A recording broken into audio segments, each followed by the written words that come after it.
Critical illness insurance basics. Let's go.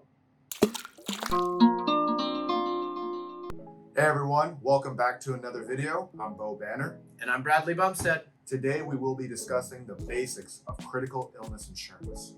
In this video, we will be focusing on critical illness insurance, which we generally position as a means to provide for the costs or losses associated with the diagnosis of and recovery from a critical illness, whatever that may look like.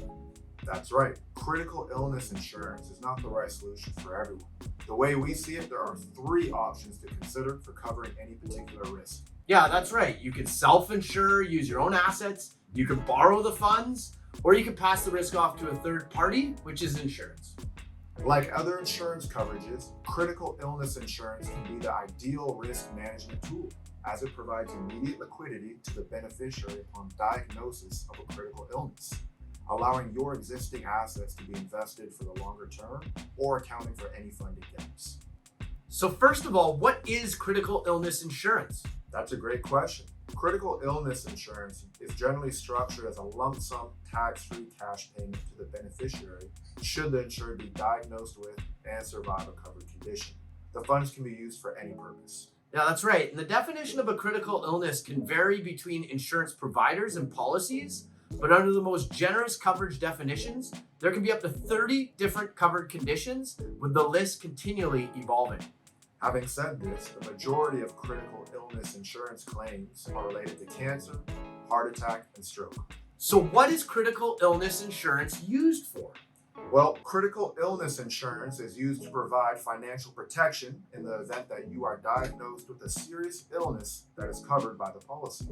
Yeah, if you are diagnosed with a critical illness, the policy pays out a benefit that can be used for any purpose. For most, the primary consideration is providing the insured with access to the best resources and treatments available. Yeah, accessing treatments, especially outside of the country, can be costly, and there's often a drop in household income associated with everyone focused on recovery.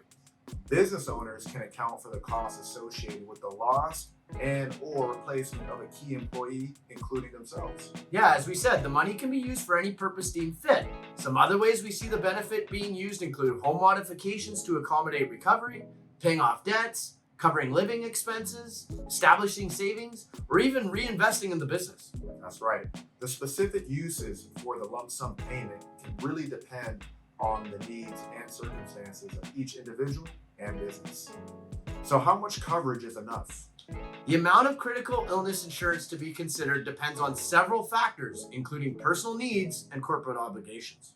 For most individuals, we consider 1 to 3 times annual income as a sufficient level of protection. The more specialized one's occupation or the greater loss associated with a potential diagnosis, the higher the coverage amount to be considered. Yeah, for most business owners, we consider any obligation under existing shareholder or lender agreements and or the loss associated with a key member of the team, whether that be through productivity losses or the costs associated with hiring and training or replacement. There are some additional riders or features that can be added to a critical illness insurance policy that can enhance the coverage or merits of the strategy. Yeah, one of the most common ones we see added onto a policy is the return of premium rider. There are several variations that can differ between insurance providers, and as such, it's important to understand the specifics of your coverage and how the benefit and riders work. We always recommend considering the return of premium on death rider, as it is very cost effective and returns 100% of the premiums paid into the policy to the named beneficiary, should the insured pass away without qualifying for the benefit. Yeah, and another return of premium rider we encourage our clients to consider is the return of premium on surrender and the return of premium on expiry options. These riders return 100% of the premiums paid into the policy upon expiry of the coverage or upon surrendering the policy at predetermined intervals throughout the life of the coverage. In some situations, owning a policy corporately with a return of premium on surrender option provides some personal tax planning opportunities that can be very beneficial. Many policies include an early intervention benefit that provides a partial benefit if you are diagnosed with qualifying conditions, such as coronary angioplasty and early stage non-life-threatening cancers, while still being able to claim the full sum of the insured amount in the future. We have only touched on some of the more common riders, but it is important to understand what riders you are considering and how they work when comparing plans with providers.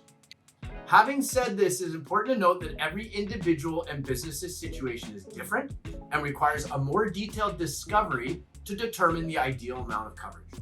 As independent brokers, we can help you navigate the marketplace and understand the subtle differences between policies and providers to determine the type and amount of critical illness insurance that is right for you or your business. Yeah, if you want to explore coverage options or get a review of your existing insurance portfolio, schedule a 20-minute critical illness discovery meeting using the link below. So that concludes our video for today. If you found this information helpful, please make sure to like, share, subscribe, and turn on the bell icon below to be notified of upcoming videos on our channel. Thank you very much for your time and have a great day. See you next time.